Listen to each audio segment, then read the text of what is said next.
Adriana, tudo Oi! bem? Desculpa, a gente teve um probleminha aqui de conexão, mas acho que agora já tá tudo bem. Seja bem-vinda, muito obrigada por aceitar nosso convite. Obrigada, muito bom estar aqui. Ju, tava tensa, não sei o que estava acontecendo aqui, mas deu Mas certo. deu tudo certo. Agora eu vou fechar os comentários, já expliquei para nossa audiência. As pessoas não gostam muito que a gente feche os comentários, mas a gente fecha para não ficar essas letrinhas correndo aqui assim. Eu vou fechar os comentários, mas a caixinha de perguntas vai estar aberta, tá, gente? Bacana. Prontinho. Ai, Adriana, muito bom ter você aqui com a gente. A Adriana é presidente da SAP aqui no Brasil, uma gigante de tecnologia. E para começar, Adriana, eu queria.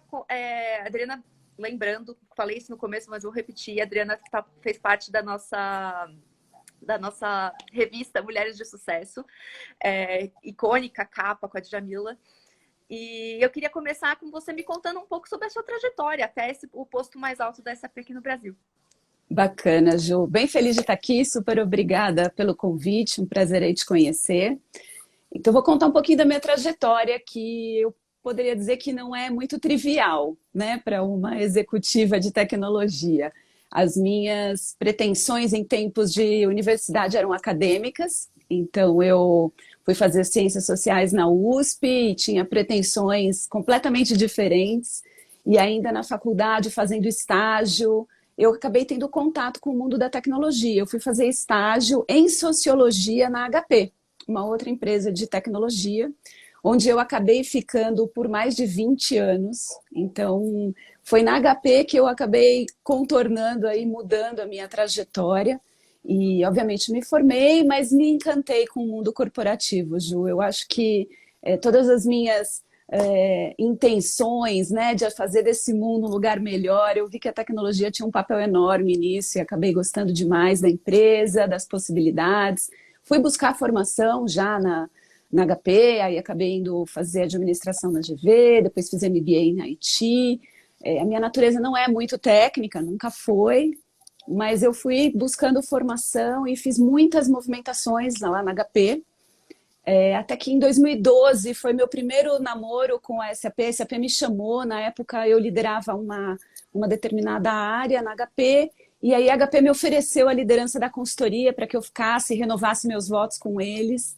E acho que foi importante, porque depois em 2017, quando veio novamente o convite para eu me juntar à SAP, eu acho que eu já tinha adquirido muito mais experiência e acabei entrando por uma bacana aqui nessa para liderar uma linha de negócio de transformação, de inovação, e fiquei um tempo nessa área com bons resultados. Aí a Cristina Palmaca, que era então a presidente da SAP aqui no Brasil, me convidou para assumir como COO dela.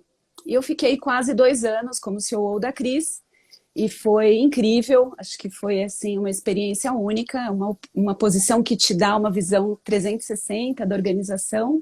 A gente criou uma boa química de trabalho juntas. E aí, ano passado, com a promoção dela para a América Latina, ela assumiu toda a SAP na América Latina, Na apareceu a época eu até conversei com oportunidade. ela, eu fiz uma live com ela também, foi super legal. Ah, que bacana. E aí foi isso, em agosto do ano passado, em plena pandemia, eu assumi a operação aqui no Brasil, já são 10 meses, e tem Super desafio. sido, nossa, demais, demais, mas muito bacana, muito, muito feliz. Nossa, tem uma coisa da sua formação que aquilo que você estava falando, que você tinha pretensões acadêmicas, você foi fazer ciências sociais, é um negócio muito louco, né? Porque você tem uma especialização em tecnologia, mas a formação é em ciências sociais, e a gente sempre fica pensando que se você é de humanas, não dá para trabalhar com tecnologia. Então me conta isso. Então, quem é de humanas pode trabalhar em tecnologia, é isso.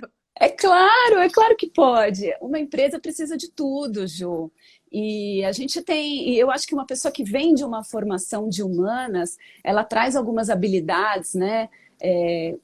Questões interpessoais, a habilidade de fazer alianças, de fazer conexões, de cuidar muito da questão da comunicação, que é fundamental dentro de uma empresa. É lógico que você também tem que complementar o seu conhecimento e a sua formação, né? E eu procurei fazer isso ao longo aí da minha carreira toda. Você não precisa ser o super especialista do assunto, mas você precisa entender tudo que a tecnologia oferece, né? E tem dado certo.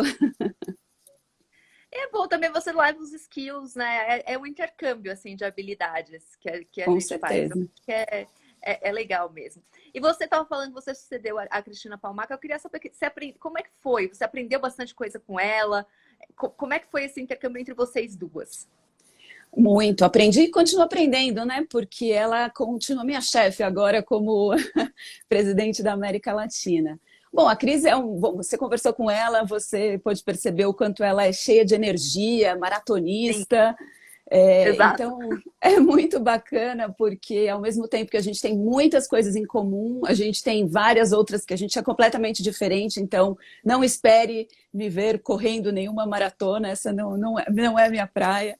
Mas eu acho que a gente, sem dúvida, tem muitas coisas em comuns. E a gente tem até uma piada interna, né? Que em toda reunião com a Cris, tem duas palavras que não podem faltar. Uma é governança e a outra é jornada.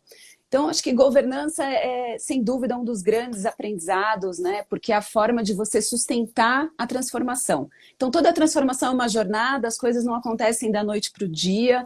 Você tem que ir de pequenas em pequenas vitórias até você realmente conseguir trazer a mudança que você está buscando. E a governança sustenta essa mudança, né? Com processos, com papéis e responsabilidades claros, com tudo documentado, com o combinado não é caro, que é algo que eu sempre tive aí como um lema. Então acho que essas são duas grandes características da Cris. Ela é bem obcecada com governança, o que é excelente, e é muito bom trabalhar com ela. Legal.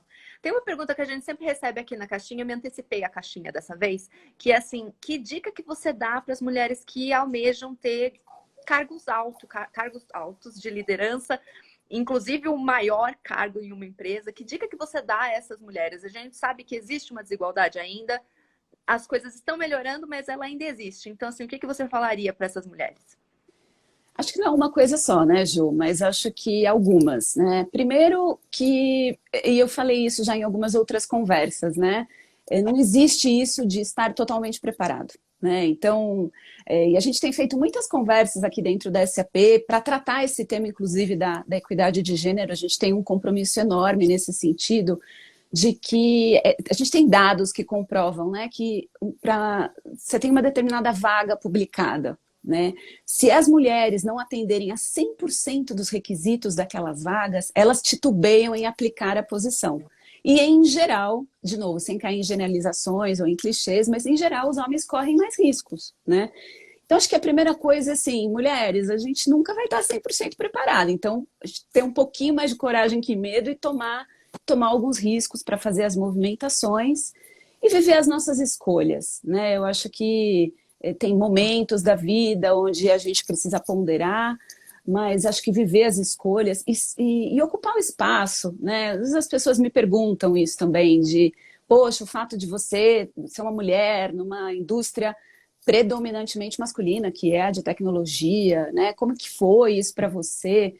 E assim, Ju, sem dúvida que há muitas e muitas vezes eu era a única mulher da sala, ainda sou muitas vezes, mas eu também nunca liguei muito para isso não, né? É lógico que você Eu ia percebe que perguntar se você sofreu com síndrome do impostor, alguma coisa assim.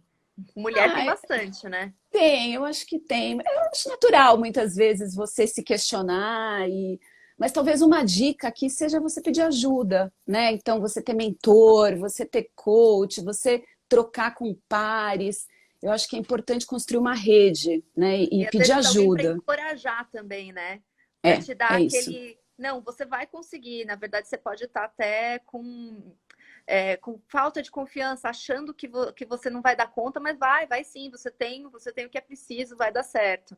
É isso, sem dúvida.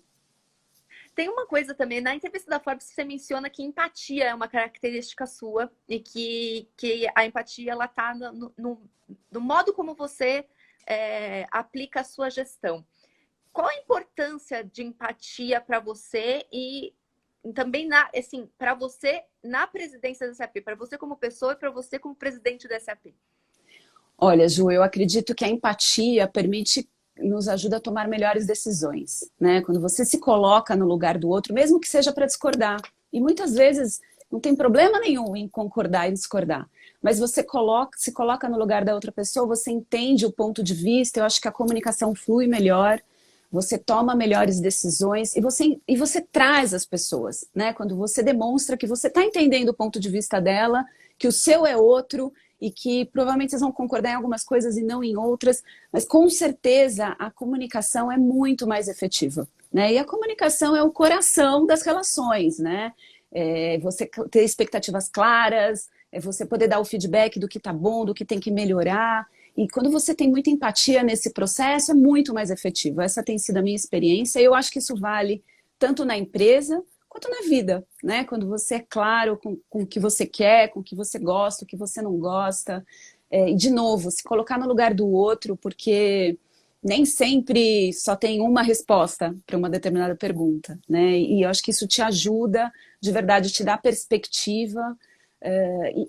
E uma das coisas que eu procurei fazer na minha carreira, como eu fiz muitas movimentações laterais, às vezes as pessoas me perguntam, né? Poxa, mas você ficou 20 anos na mesma empresa, como é que pode isso, né? Porque eu considero que eu tive 10 empregos diferentes na mesma empresa. A cada 2, 3 anos eu fazia uma movimentação, e à medida que você vai fazendo isso dentro de uma organização complexa, matricial, como são muitas das multinacionais, você vai ganhando muito repertório e fazendo muitas alianças. Então, em um determinado momento, você está de um lado da mesa, em determinado momento você está em outro. Isso te ajuda novamente a tomar melhores decisões. Então, eu acho que empatia, sem dúvida, é uma habilidade assim, que te ajuda na vida profissional e na vida pessoal. Legal. Você acha que as empresas... Como é que você acha que as empresas, em geral, podem lidar com esse problema que a gente tem hoje de igualdade de gênero? A SAP tem programas internos sobre isso? Me conta um pouco, me conta também o que você acha que falta, né, para melhorar. Eu sei que grande parte das empresas de tecnologia hoje estão indo por esse caminho, o que é algo muito, muito bom. Mas como ainda existe esse gap, eu queria saber a sua opinião sobre quais ações que poderiam ser feitas, ações práticas mesmo. Bacana. Eu acho que primeiro tem que começar por um compromisso da alta liderança. Né? É legal que o RH tenha programas, né? E o RH tem um papel importante na implementação de programas, mas eu acho que o ponto de partida tem que ser um compromisso da alta liderança e que realmente haja uma crença de que a igualdade de gêneros traz diversidade e que a diversidade traz melhores resultados de negócio, traz uma cultura de inovação, te permite...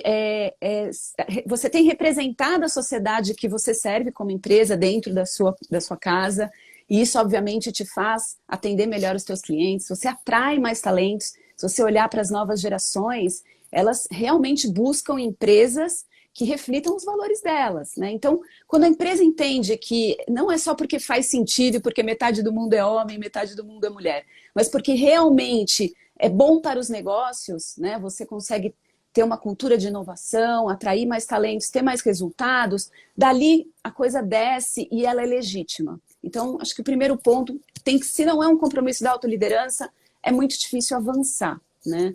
E aí depois, eu acho que é um conjunto de ações, Ju, não é apenas contratar as mulheres, mais mulheres. Essa é uma das coisas que precisa ser feita, né? Garantir que você tenha candidatas mulheres participando de todos os processos, ainda que sempre o melhor candidato vai ser selecionado, mas que você tenha uma intenção de ter mais mulheres participando do processo e que em situações de igualdade, né, 2 candidatos com a mesma experiência, a mesma habilidade, que o fato de ser uma mulher é um diferencial, é uma minoria, é uma maioria minorizada, né? Então isso traz um outro olhar para a empresa.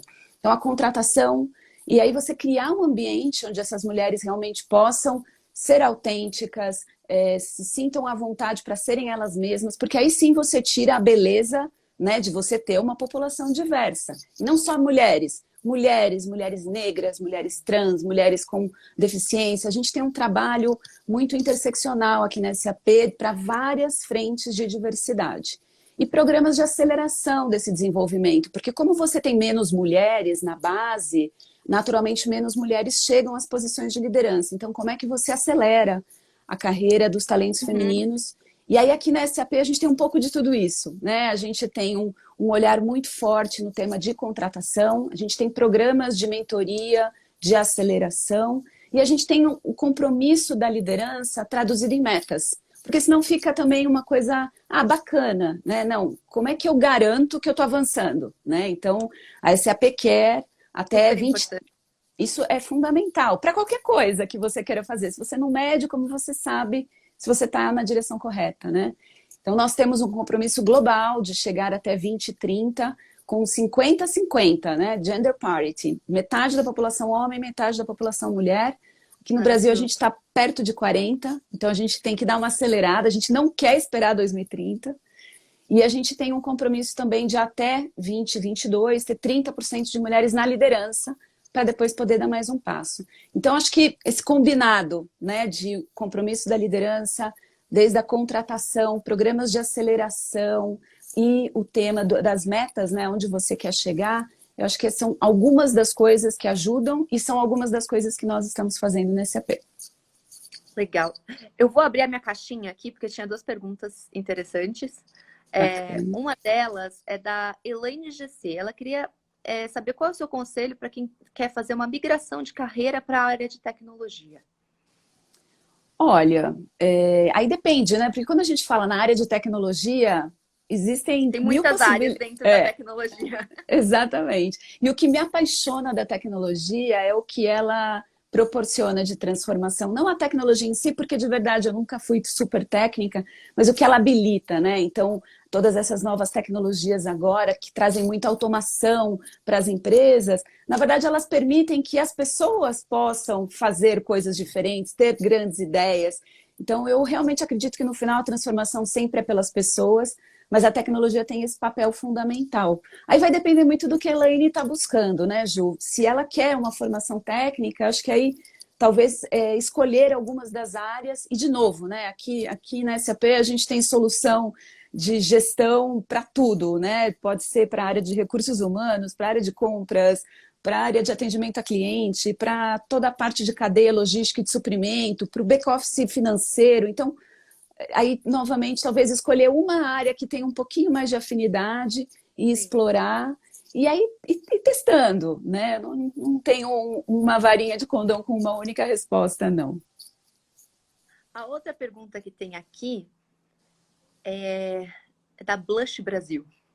Ela Ok. quer saber como é que você concilia a vida de executiva com a vida pessoal sem perder o seu lado feminino. Quais estratégias funcionam para você? Bacana. Bom, eu sou mãe, tenho 2 filhos, a Camila de 15, o Theo de 12. Sou casada com o Marcelo há Você 22 já tem filhos anos. adolescentes, Adriana. Eu tenho. Ai, eu tô me preparando para isso ainda, Ju. Minha menina faz 15 semana que vem. Gente, mas você parece Pois tão é. novinha. Ai, que Ai, fala bom, né? Que continue assim. Assim, eu acho que eu sempre tive muita ajuda e nunca tive nenhum receio de pedir ajuda. Então, se eu puder dar aí alguma humilde dica, né, na tua primeira pergunta ali, acho que a gente não dá conta de tudo sozinho. E acho que a gente aceitar um pouco, viver as nossas escolhas de que não dá para ser tudo 100% o tempo todo, senão a gente se esgota, né? E a gente respeitar essas nossas escolhas. Então, aquilo que você negocia, aquilo que você não negocia. Eu procuro envolver muito os meus filhos, inclusive quando apareceu a possibilidade de assumir a presidência, fiz uma conversa, né, em família, com o meu marido, com os meus filhos, e eu acho que quanto mais eles participam, mais eles entendem. Agora eles já estão numa idade que eles têm orgulho, que eles gostam de participar. Então, acho que muita conversa, e fui muito privilegiada, e eu reconheço isso. Eu tive a ajuda dos meus pais, né, dos meus sogros. Minha mãe ficou com eles pequenos até eles terem 2 aninhos para irem para a escola. Meu marido é um parceiraço, a gente divide tudo, mas eu reconheço que isso é uma situação de privilégio. Então, o que eu recomendo para quem não tem aí a bênção, né, de ter a família por perto na criação dos filhos, é buscar ajuda, contratar profissionais, é se organizar de um jeito que minimamente funciona. E nem sempre vai dar para fazer tudo. Então, acho que aí a gente tem que estar bem com as escolhas que a gente vai fazendo em diferentes momentos da vida, né? E com relação a me manter feminina, na verdade, eu não sou muito disciplinada, né? Eu não tenho grandes rituais nem nada, eu sou bem prática, mas no final dá tudo certo. Eu achei interessante esse lado da pergunta da nossa espectadora, ou espectador, na verdade, não dava para saber pelo arroba, porque as pessoas têm uma ideia um pouco de que a posição de liderança você tem que manter. Como você faz para manter o feminino? Como se a posição de liderança tivesse implicitamente o masculino dentro dela, né? É verdade. Quando não necessariamente, né? Não necessariamente. Na verdade, a sua liderança ela pode ser feminina também. Ela não tem, você não tem Claro! que, né, conciliar. A gente não deveria ter que conciliar lados, manter isso, né? Postura forte independe do seu gênero. Assim Com como a certeza. sensibilidade também tem que independer do gênero. Eu acho, né? Eu tô aqui falando, não sou eu entrevistada, obviamente. Não, mas eu concordo totalmente. Eu acho que você tem que ser você. É isso que faz com que a liderança seja legítima e que as pessoas realmente, né, queiram estar contigo, seguir as tuas orientações, a visão que você compartilha. Então, eu não acho que a mulher tenha que se masculinizar para se impor. Ela tem que ser ela e muitas vezes ela tem que ser assertiva, porque as empresas estão aqui para dar resultado, mas sem por isso a gente deixar de ter um ambiente que seja super empático, colaborador, enfim, que agregador, né? Eu acho até que essa é uma característica em geral das mulheres na liderança. Talvez a gente não precise mais desse artifício. Eu acho que o artifício de se masculinizar já foi, né? Anteriormente, a gente tem uma série de exemplos na história de mulheres que se fingiram de homem ou que se masculinizaram para ser aceitas em ambientes que não aceitavam mulheres, mas acho que a gente está mudando isso também. Ainda bem. É uma jornada aqui, para usar a palavra da Cris. E eu acho que ela tem muito ainda por acontecer. De novo, acho que nas empresas de tecnologia, como você disse, a gente tem aí um trabalho bem sério com relação a isso, mas em geral no mercado tem muita coisa para ser feita ainda. Existe sim muito machismo, é uma questão estrutural, né, até das gerações que foram criadas assim. Então, uma série de coisas, né, mas eu acho que a mulherada cada vez mais tem que ocupar esse espaço. Tem uma pergunta aqui da Carol Caroline, que vai bem desse último comentáriozinho que você fez. Ela diz que ela estuda administração e ela quer saber se o mercado aceita bem mulheres no comando. Ou se isso é... Eu não sei. Porque é algo que está vindo como metas, né? As mulheres no comando aparece como metas e as pessoas elas aceitam bem, já tá se tornando normal, já é o novo normal, para utilizar a expressão maravilhosa da pandemia. Eu acho que aqui a palavra correta realmente é jornada. Ela é uma evolução, né? E sim, existe muito machismo, né? Não dá para negar isso. Até outro dia eu participei de uma conversa com um dos nossos clientes, uma grande empresa brasileira. Eles estão se comprometendo com um programa de diversidade e me convidaram lá para contar um pouco as coisas que a gente está fazendo na SAP. E aí eu recebi uma pergunta que era como eu garantia que não existia machismo dentro da SAP. E a minha resposta honesta foi de que eu não garantia, né? Obviamente, e provavelmente existia, mas que todos os casos e que a gente tomava conhecimento eram tratados, né? E casos em que onde havia qualquer questão de respeito, eles eram tratados com muita seriedade. Inclusive, já tivemos casos até de desligamento. Agora, a gente só resolve o problema que a gente conhece. Então, a gente tem canais de denúncia na empresa para que realmente, se alguém se sentir... E aí não vale só para o machismo, vale para qualquer tipo de situação de assédio, né? Mas eu acho que falando disso, cada vez mais a gente também vai normalizando, né? Acho que tem que reconhecer que existe. Nós fomos criados, somos gerações que tivemos criações onde a maioria das mães eram as que ficavam em casa e era o pai que trabalhava. Então, eu mesma tenho um arranjo familiar totalmente diferente, né? O meu marido foi bailarino e hoje que está num processo de aposentadoria. Hoje ele acaba ficando muito mais com as crianças do que eu. Mas cada família tem o seu arranjo, né? Eu acho importante falar sobre isso. As empresas têm um papel fundamental para mudar isso. A gente tem aqui a Débora Peps, ela disse que trabalha no ecossistema SAP, que é muito orgulhosa e feliz. E a Tuliana Natália, ela queria saber se quando você era jovem, se você almejava estar onde você está hoje. Tipo, era um sonho ter um cargo de liderança? Olha, eu não imaginava isso. Até porque as minhas pretensões eram outras, né? Eu, não sei, me imaginava trabalhando talvez na ONU, sempre muito apaixonada por transformar o mundo. E a tecnologia faz isso. Então, acho que o meu esforço, a minha dedicação me trouxeram aqui, mas não era uma coisa assim, é ali que eu quero chegar.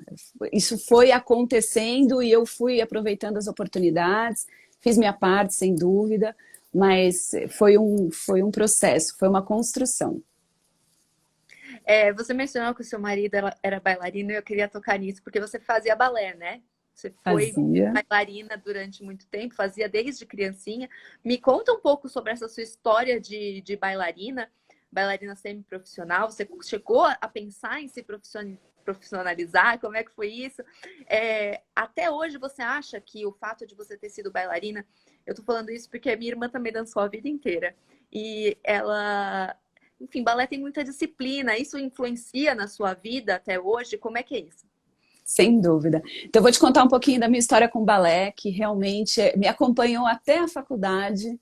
E foi assim que eu conheci meu marido. A gente se conheceu dançando, ele era o coreógrafo, eu dançava com ele.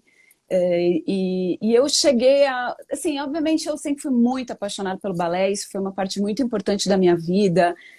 De momentos, por exemplo, na minha formatura do colegial, eu não fui na viagem porque eu tinha uma apresentação de balé.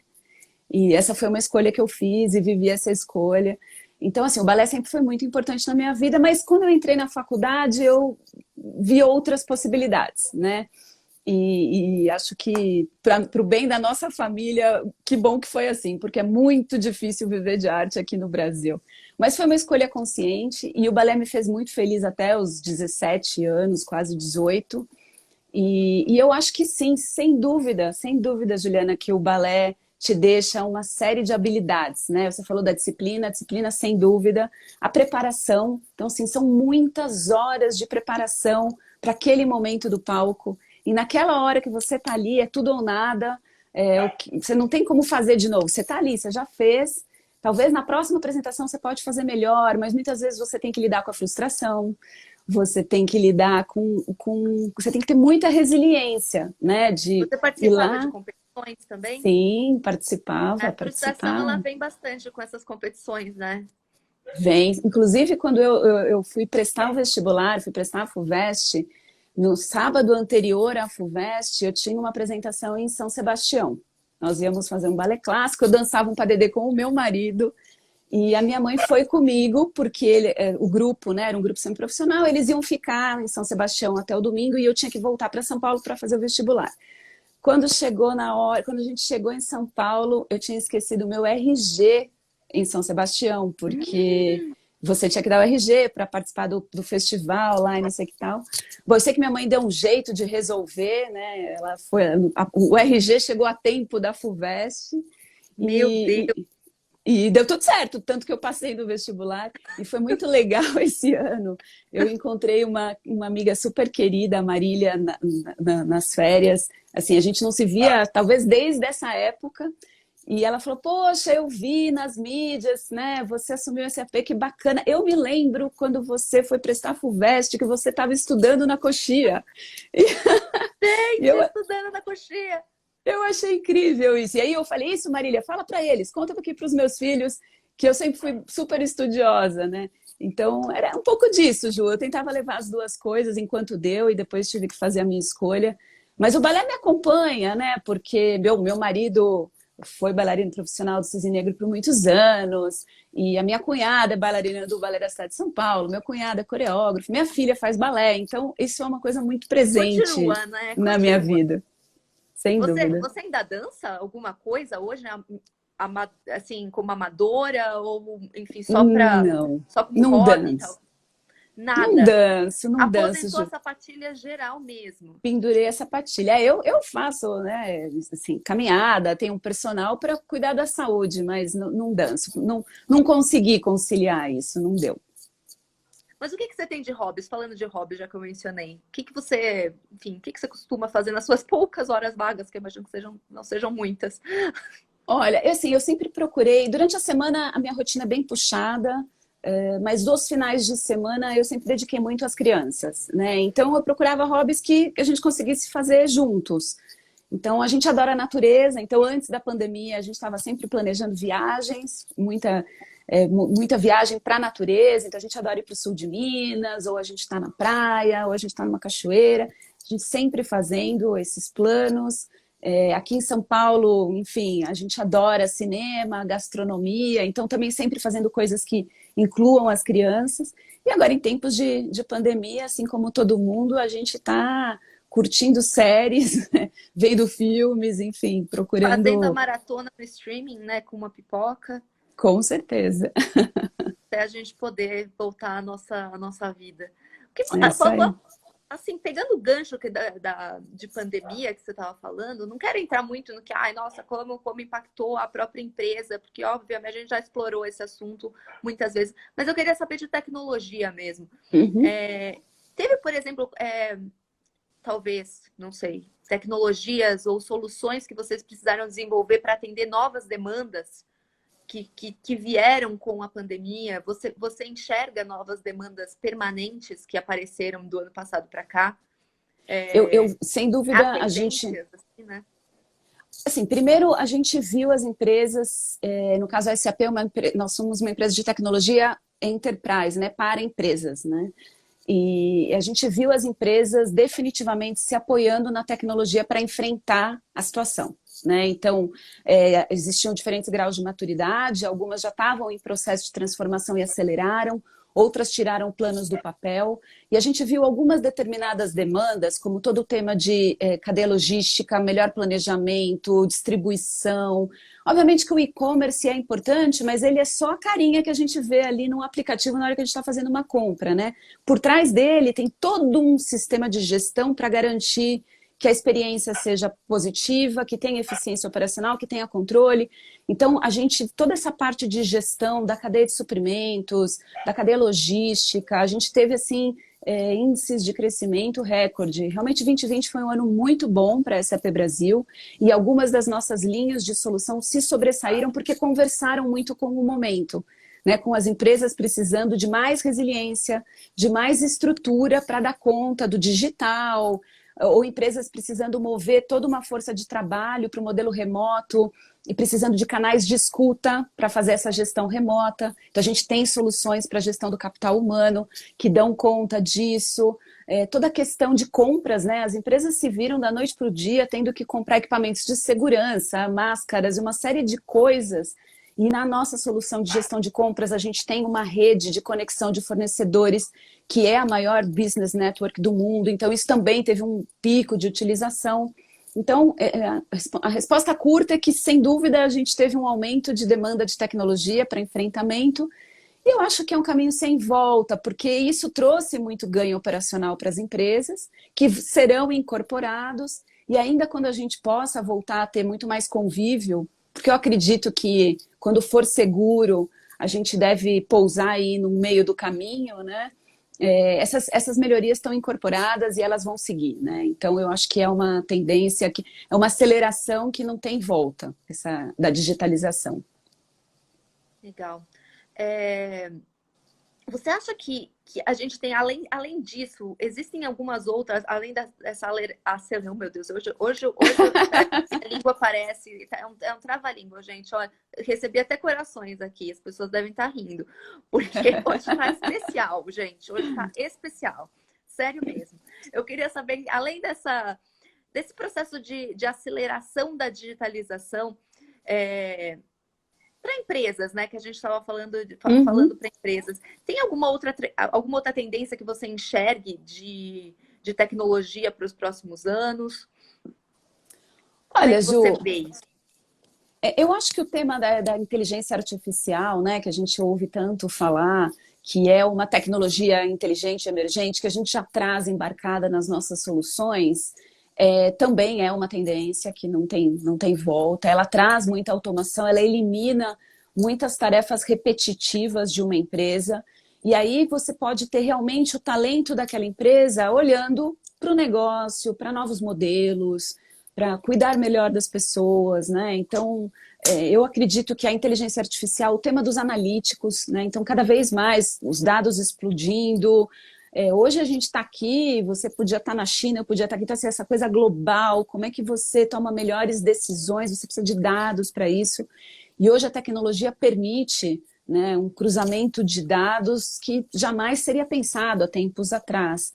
Então tem uma série dessas tecnologias disruptivas que vieram para ficar, mas o que eu acho é que elas permitem de verdade que a empresa consiga transformar e que as pessoas sejam mais protagônicas. Porque às vezes tem um pouco essa dicotomia, né? Poxa, mas a inteligência artificial, em algum momento os robôs vão dominar o mundo, vão acabar os empregos. Eu não acho que é por aí, eu acho que eles transformam, né? Aquilo que é mais repetitivo, ele fica automatizado e as pessoas podem se dedicar a fazer outras coisas, a trazer novas ideias. E eu acho que isso é um ciclo virtuoso. Então, acho que essas são tendências, sem dúvida. Legal. Pra gente finalizando aqui, que conselho que você daria assim para as mulheres que precisam de um boost de autoestima nesse momento, na sua carreira? Olha, vamos recapitular algumas das coisas que a gente falou então, né? Eu acho que primeiro é bem bacana procurar pessoas para conversar, né? Construir uma rede, eu acho que isso é super legal. Acho que buscar formação, assim, sempre é tempo de aprender. Então isso é uma das coisas que eu faço até hoje. Eu sou super visual, Ju. Todo mundo sabe aqui na empresa que eu tenho post-its de cores diferentes para tudo. E eu trato o meu calendário com cores também, né? Então, quando eu estou com um cliente é uma determinada cor, e isso sempre é a maior prioridade para mim. Quando eu estou com o meu time é outra.